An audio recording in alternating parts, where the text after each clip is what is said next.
Mais uma vez estamos juntos para continuarmos o nosso estudo sobre o livro de Josué e as lições espirituais para aquele, mas principalmente para o nosso tempo. Deus, sem sombra nenhuma de dúvida, luta pela nossa salvação. E por isso Ele luta por nós também. O que nos deixa bastante preocupados é que muitas vezes as pessoas que não creem em Deus, me refiro aqui àquelas pessoas que evidentemente são ateias, e me refiro aqui às pessoas que muitas vezes fazem uma leitura muito rápida e descontextualizada da palavra de Deus e assumem posturas evidentemente que não são corroboradas pelas revelações eternas. Me refiro aqui basicamente a muitas críticas que por vezes cristãos e a palavra de Deus recebem pela questão do aparente genocídio praticado por Israel a comando de Deus contra povos pagãos no passado. Este é um ponto que nós precisamos entender muito bem, porque está, inclusive, colocado também no livro de Josué. E nós precisamos compreender como estas coisas aconteceram e por que elas aconteceram. Como nós sempre buscamos esclarecer, em todas as suas dúvidas, a Bíblia tem a resposta. E nós não podemos deixar de lembrar que esses pontos polêmicos surgem muitas vezes de pleno desconhecimento do que revela a Bíblia. Na verdade, quando nós estamos falando aqui deste aparente genocídio praticado por Israel a mando de Deus, nós temos que ler primeiramente a palavra do Senhor e verificar exatamente aquilo que ela diz e aquilo que ela não diz. Deus coloca, por exemplo, em sua palavra, e aqui nós vamos discorrer um pouco sobre um versículo que efetivamente nos leva a pensar, nos leva a meditar em uma aparente, notem bem o que eu mencionei, em uma aparente contradição, mas nós veremos que não há contradição alguma. Porém, em uma leitura apressada, em uma leitura rápida de Deuteronômio, capítulo 24, versículo 16, nós encontramos escrito o seguinte: os pais não serão mortos em lugar dos filhos, nem os filhos em lugar dos pais. Cada qual será morto pelo seu pecado.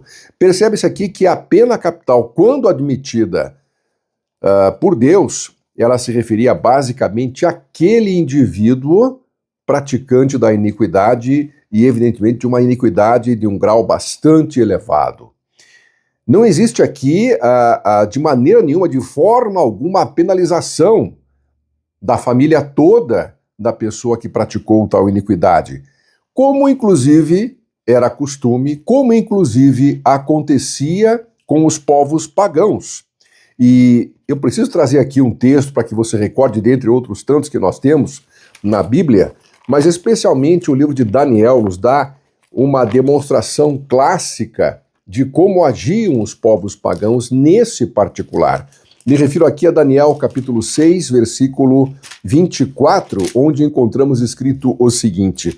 Daniel 6, 24 diz assim: ordenou o rei, evidentemente que fala de um rei pagão, ordenou o rei e foram trazidos aqueles homens que tinham acusado a Daniel. Notem agora o que diz o versículo. E foram lançados na cova dos leões, eles, seus filhos e suas mulheres. E ainda não tinham chegado ao fundo da cova e já os leões se apoderaram deles e lhes esmiuçaram a todos os ossos, né? Então notem que esse era um costume pagão. Eu estou colocando este versículo para comparar com Deuteronômio 24:16 que acabamos de ler, onde Deus mostra que não penaliza o filho pelo pecado do pai e nem o pai pelo pecado do filho. Mas aqui o costume pagão era outro. Notem que não só os que acusaram Daniel, o profeta Daniel, foram colocados na cova dos leões, mas também seus filhos e suas mulheres, ou seja, a família toda. Assim sendo, queridos, nós olhamos para este texto, evidentemente comparativamente ao que Deus declara, e notamos que Deus tem um caminho completamente diferente para tratar com o pecado e, quando fosse o caso, tratar com a pena capital. Agora, como é que nós conciliamos Deuteronômio 24:16 com outros dois textos que nós lemos na Bíblia? Eu vou ler agora com vocês Josué, capítulo 10, versículo 40. Josué, capítulo 10, versículo 40, assevera a palavra de Deus o seguinte: assim feriu Josué toda aquela terra, a região montanhosa, o Negueb, as campinas, as descidas das águas e todos os seus reis. Destruiu tudo que tinha fôlego, sem deixar nenhum sequer, como ordenara o Senhor Deus de Israel. Ainda um outro texto que é bastante relevante neste ponto para que discutamos é 1 Samuel capítulo 15, versículo 3. 1 Samuel 15, 3 registra o seguinte: vai, pois, agora e fere a Amaleque, e destrói totalmente a tudo o que tiver, e nada lhe poupes. Porém matarás homem e mulher, meninos e crianças de peito, bois e ovelhas, camelos e jumentos. Como é que nós podemos conciliar esta ordem de Deus com aquilo que lemos em Deuteronômio 24:16, onde o pecado do pai não é punido no filho e vice-versa? Eis aqui uma aparente, eu vou repetir, aparente contradição. Por que dizemos uma aparente contradição? Meus queridos, a Bíblia, como eu disse, tem todos os registros históricos cronologicamente colocados, muitos deles, para que nós entendamos e compreendamos não apenas qual é realmente o pensamento, o caráter de Deus, mas especialmente o pensamento e o caráter das pessoas que um dia em suas próprias vidas, por opção própria, por opção de livre arbítrio, de livre escolha, rejeitaram a Deus e rejeitaram, portanto, a sua proposta de salvação. Existe um texto bastante interessante que nós temos que ler agora, para que começamos a compreender a questão da não contradição entre as ordens dadas por Deus e aquilo que Moisés registrou em Deuteronômio. Eu me refiro aqui inicialmente a um texto bastante interessante que está no livro de Gênesis, Bereshit, como falamos em hebraico, no princípio. Gênesis 15, versículo 16, assevera a palavra de Deus o seguinte: na quarta geração tornarão para aqui, porque não se encheu ainda a medida da iniquidade dos amorreus. Queridos, os amorreus mencionados aqui, claro, você já sabe, eram um povo pagão, mas pelo título amorreus, aqui existe uma referência geral a todos os povos que habitavam Canaã terrestre. E quais eram estes povos? Bem, quando você busca saber esta questão, a Bíblia nos assevera em Deuteronômio, só que agora capítulo 7, versículo 1, o seguinte: quando o Senhor teu Deus te introduzir na terra a qual passas a possuir, e tiver lançado muitas nações de diante de ti, prestem atenção na lista: os heteus, os girgazeus e os amorreus, e os cananeus, e os ferezeus, e os heveus, e os jebuseus, 7 nações mais numerosas e mais poderosas do que tu. Esta era a relação das tribos, das nações, por assim se dizer, dos reinos que habitavam a terra de Canaã. Mas a lista completa de todos os povos pagãos que ali habitavam, ela chega a 10 nações, ela é um pouco maior. Como é que nós podemos verificar isto? Nós temos a palavra de Deus, Gênesis capítulo 10, um pouco antes aqui do que lemos agora. Há aqui algo muito, mas muito interessante para que nós comecemos a montar efetivamente esta situação toda. Eu digo ainda de pronto que não eram apenas 10 nações, queridos, mas estas nações eram descendentes, eram todas formadas por descendentes diretos de Canaã. Canaã, me refiro, filho de Cã, e sim, neto de Noé. Como eu posso afirmar uma coisa dessas? Gênesis 10, versículos 15 e 16.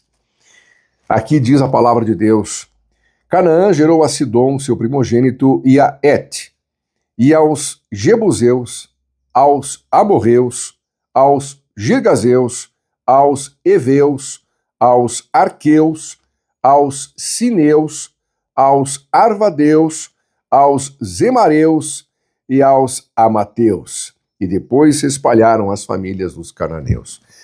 Queridos, notem então a relação passa para 10 nações quando o montante é integralmente colocado. E o que significa isto? Significa isto que Gênesis 15, 16, na verdade, precisa ser olhado com mais atenção, porque aqui existem duas informações espetaculares para que você compreenda aquela aparente contradição que nós mencionamos entre as ordens de Deus a Josué e inclusive a Moisés também, e a colocação de efetivamente Deuteronômio 24:16. Não há contradição, por quê? Porque aqui em Gênesis 15:16, que nós já lemos, vale a pena reler porque é um versículo com duas informações, como eu disse, muito importantes. A primeira informação aqui significa na quarta geração. Quarta geração, nós somos levados a pensar 4 gerações. Ok, 4 gerações significam pelo menos 400 anos. Mas como assim? Como é que você pode dizer que são 400 anos? Cada geração durando 100 anos. Se nós fizermos esse cálculo, 4 gerações de 100 anos, seria isto possível? Eu diria que não apenas foi possível, como não constituía nenhum exagero. Por quê? Vamos de volta para a Bíblia. Gênesis capítulo 25, por exemplo, nos conta a idade com a qual faleceu o patriarca Abraão. Então aqui em Gênesis 25, nós temos efetivamente a revelação do versículo 7.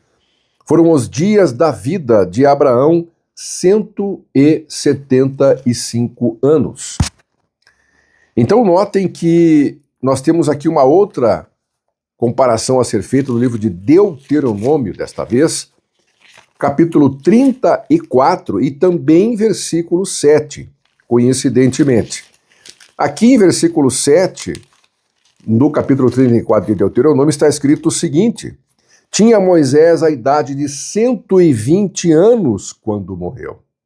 Então percebam que Abraão viveu 175 anos, Moisés viveu 120 anos. Não havia nenhuma disparidade se nós entendêssemos que cada geração dessas 4 mencionadas em Gênesis 15 a 16 tenha vivido por volta de 100 anos, um pouco mais ou um pouco menos do que isto. Agora, resta-nos comprovada nesta situação de 400 anos, talvez até um pouco mais do que isto, resta-nos comprovada a misericórdia de Deus estendida aos netos de Noé, na pessoa de Canaã. É incrível notarmos isto, porque isto nos diz exatamente que estes povos um dia não foram pagãos, tornaram-se pagãos. Notem a descendência de Noé, após o dilúvio, obviamente. Quando nós olhamos este fato, nós lembramos que por 120 anos, aqueles que viviam antes do dilúvio também ouviram as mensagens de Deus, também ouviram a prédica de Noé. No entanto, escolheram recusar a salvação oferecida por Deus através de Noé.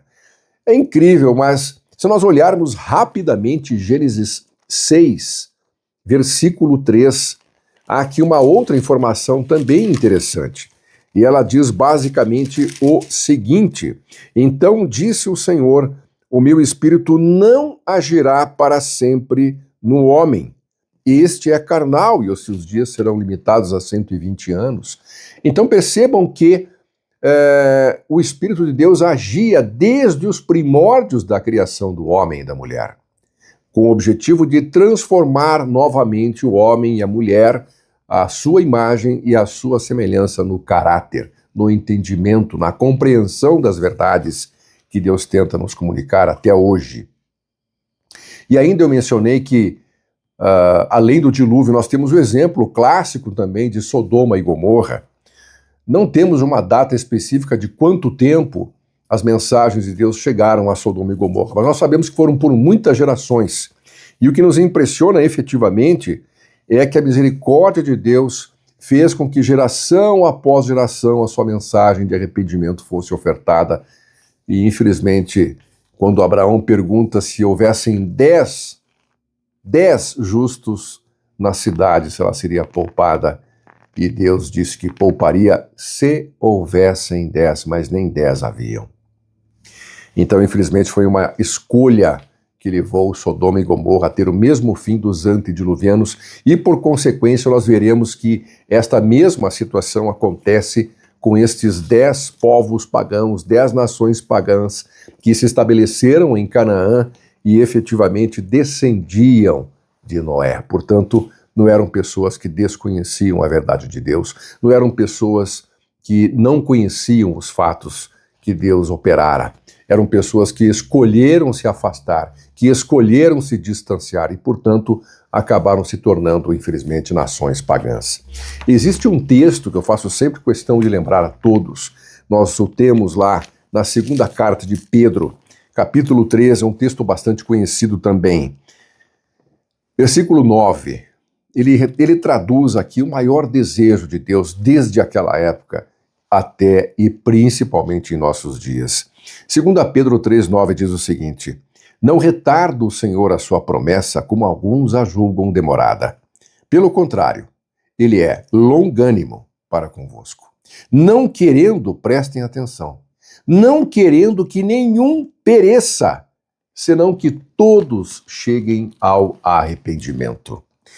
Muito bem, então você percebe que deste versículo de Gênesis 15, 16, nós encontramos uma época de 400 anos, talvez um pouco mais, no qual Deus ofereceu, geração após geração, a salvação, ofereceu o arrependimento, ofereceu o conhecimento da verdade, ofereceu a restauração.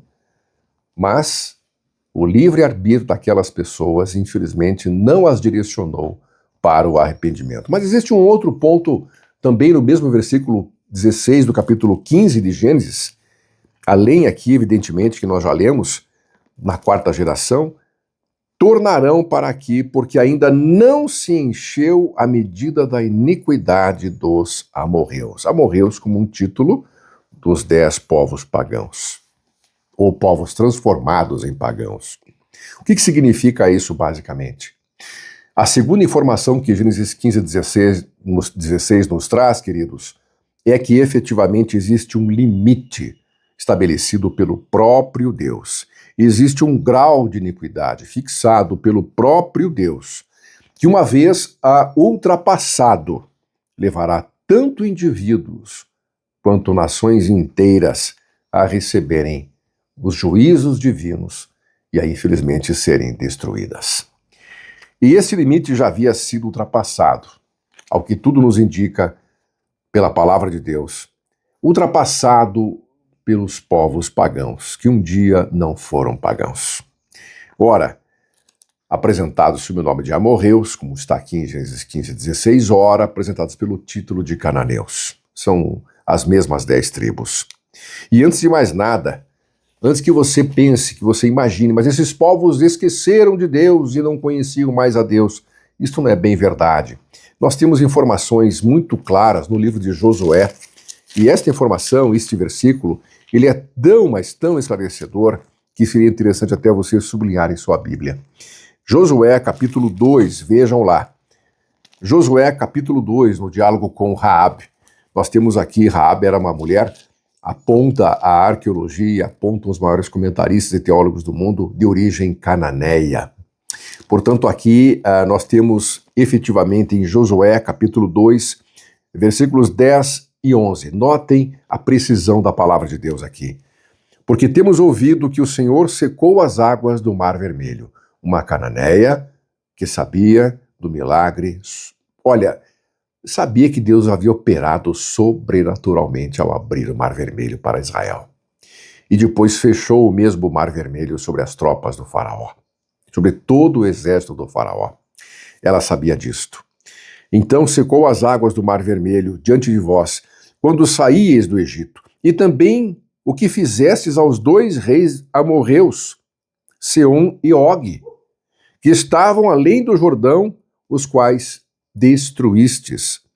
Versículo 11. Ouvindo isto, desmaiou-nos o coração, e em ninguém mais há ânimo algum por causa da vossa presença, porque o Senhor vosso Deus é Deus em cima nos céus e embaixo na terra. Então esses povos pagãos tinham sim conhecimento, inclusive do poder sobrenatural de Deus.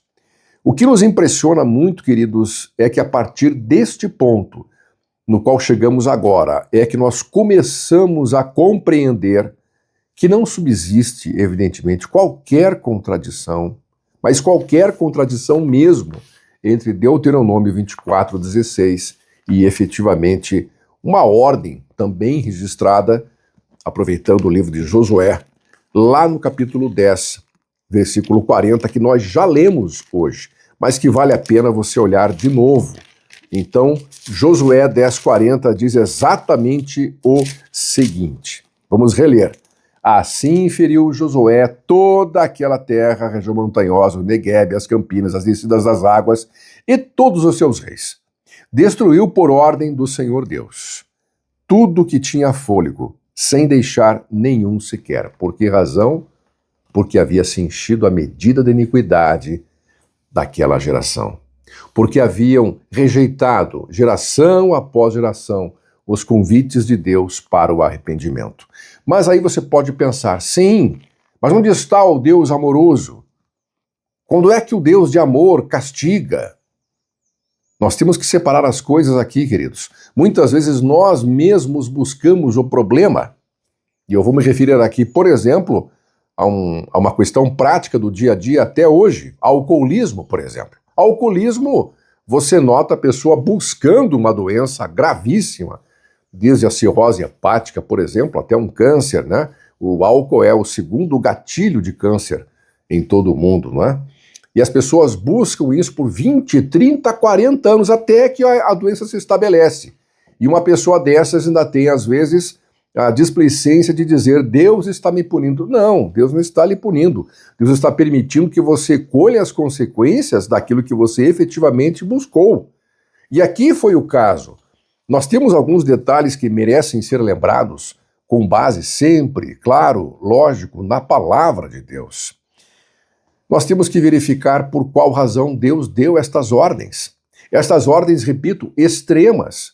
Como extrema era a ordem capital contra alguém que praticasse tamanha iniquidade.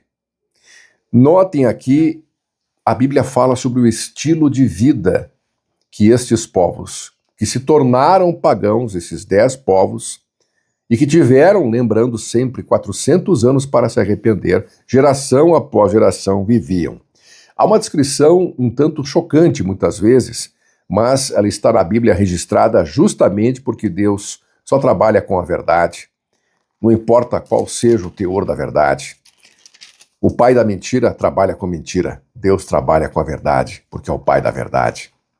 E em Levítico capítulo 18, nós temos algumas descrições destes povos, desses 10 povos, que escolheram não só viver sem Deus, mas a Bíblia fala que eles escolheram viver de forma abominável, devassa, completamente corrupta, completamente iníqua, em suma.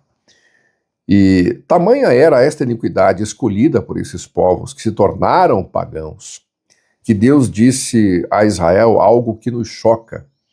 Está lá em Levítico 18, versículos 24 e 25. Vejam o que Deus diz. Ele chega a dizer assim, com nenhuma destas coisas vos contaminareis, porque com todas estas coisas se contaminaram as nações que eu lanço diante de vós.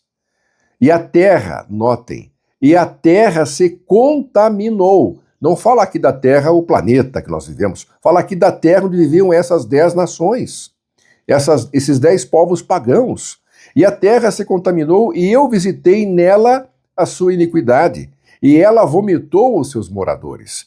Versículo 25, é muito claro nesse ponto, não é? Então quer dizer que a própria terra foi contaminada pelos pecados que aquelas pessoas praticavam. Que espécie de pecados, que espécie de iniquidade eram estas? Nós temos uma relação em Levítico 18. Chamo a atenção de vocês porque é uma lista um tanto quanto chocante, mas eu preciso lê-la para que vocês tenham uma ideia se havia mesmo condição de manutenção daquele povo após 400 anos ou mais de 400 anos um pouco de oferta de arrependimento, de oferta de graça, de oferta de salvação. Versículo 7 de Levítico 8, por exemplo, 18, perdão, nos traz uma expressão hebraica que nós aparentemente não entendemos muito bem no português, a princípio, apenas porque no versículo 7 diz assim: não descobrirás a nudez de teu pai e de tua mãe.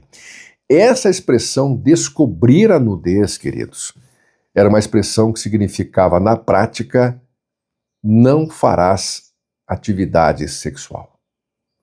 Então, quer dizer que estes povos pagãos estavam habituados a efetivamente a terem práticas sexuais de pais com filhos e de filhos com pais. Imaginem como estas práticas influenciavam a formação do caráter das crianças, dos adolescentes, como se refletiriam nos adultos que eles chegariam a ser um dia.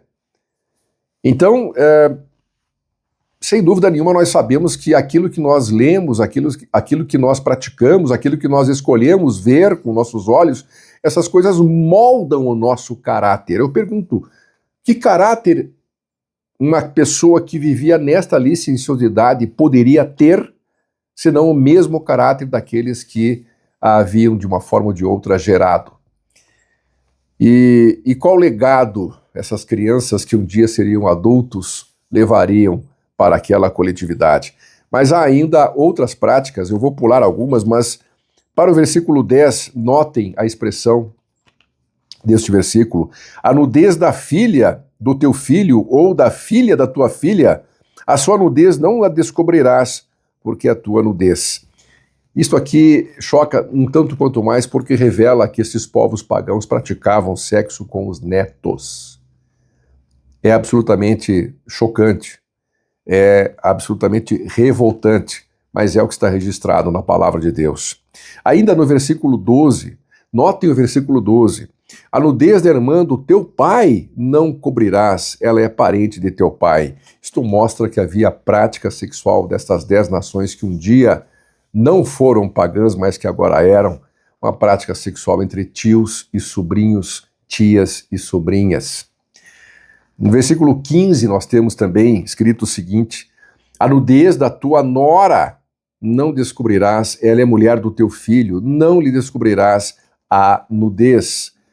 Isso revela a repugnante prática sexual entre sogros e sogras, genros e noras, e era uma coisa efetivamente absurda de se imaginar, quem dirá de viver aquilo naquele momento.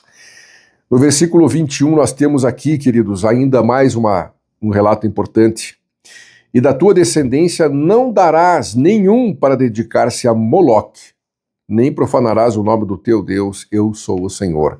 Moloque era um demônio que foi reduzido a uma imagem.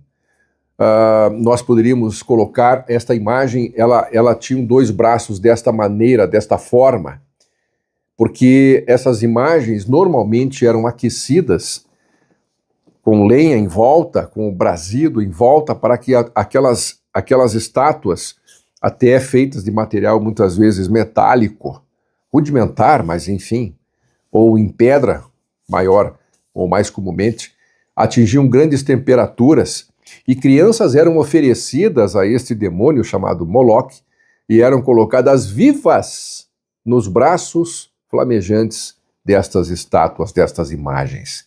Pais, se é que podemos chamá-los de pais, ofereciam seus próprios filhos vivos a esta idolatria satânica, e efetivamente isto estava acontecendo naquelas 10 nações pagãs que um dia descenderam diretamente de Noé.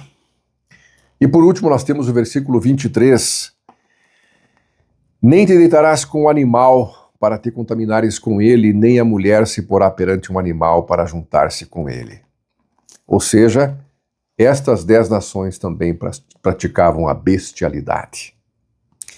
Então, ou seja, era uma vida de absoluta devassidão.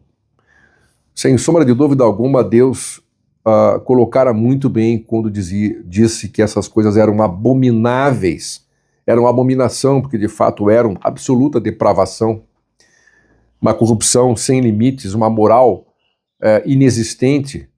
Não havia ali meios de salvar aquelas pessoas mais, porque elas cauterizaram, como muito bem observa o apóstolo Paulo em uma de suas epístolas, cauterizaram a mente. E hoje em dia muitas pessoas também cauterizam a sua mente, cauterizam o seu coração, especialmente pessoas que acabam aderindo a ideologias, especialmente marxistas, que pregam para que se inicie a sua aderência ou a sua adesão a esta ideologia, por exemplo, que se negue a existência do próprio Deus. Então, meus amados, olhando para a Bíblia, Deus ainda esperou por mais de 400 anos para que alguém ali buscasse arrependimento. Por isso, a ordem definitiva para que fossem destruídos, porque passaram efetivamente da medida do limite fixado por Deus para a iniquidade. Não havia mais chance alguma de ninguém que fosse, alguém, um único elemento que fosse, retrocedesse dessa iniquidade. E então Deus ordenou o que nós encontramos. A ordem era destruir. Essas pessoas buscaram e essas pessoas encontraram aquilo que buscaram. É importante nós notarmos que aqui está evidenciada a livre escolha de cada um. A livre escolha faz parte dos planos de Deus. Deus não criou robôs. Deus criou seres à sua imagem e semelhança, que devem escolher amá-lo ou, incrivelmente, não. Mas desta escolha, como eu já disse, desta livre escolha, nós teremos consequências. E vale a pena aqui nós olharmos um último texto, pelo menos, em Deuteronômio, para que fique muito bem claro que Deus nos cobre de livre-arbítrio, mas Ele também nos ensina o caminho para conhecermos a verdade e termos aquilo que o próprio Jesus uma vez tão bem observou: e conhecereis a verdade, e esta verdade vos libertará de todo o erro, de todo o engano, de toda a escuridão, de toda a ignorância. Temos aqui Deuteronômio 30:19, texto bem conhecido. Vejam o que Deus diz aqui. Os céus e a terra tomam hoje por testemunhas contra ti, que te propus a vida e a morte, a bênção e a maldição. Escolhe, pois, Deus falando, escolhe, pois, a vida, para que vivas tu e a tua descendência. É essencial nós lembrarmos do livre-arbítrio. Nós todos o temos.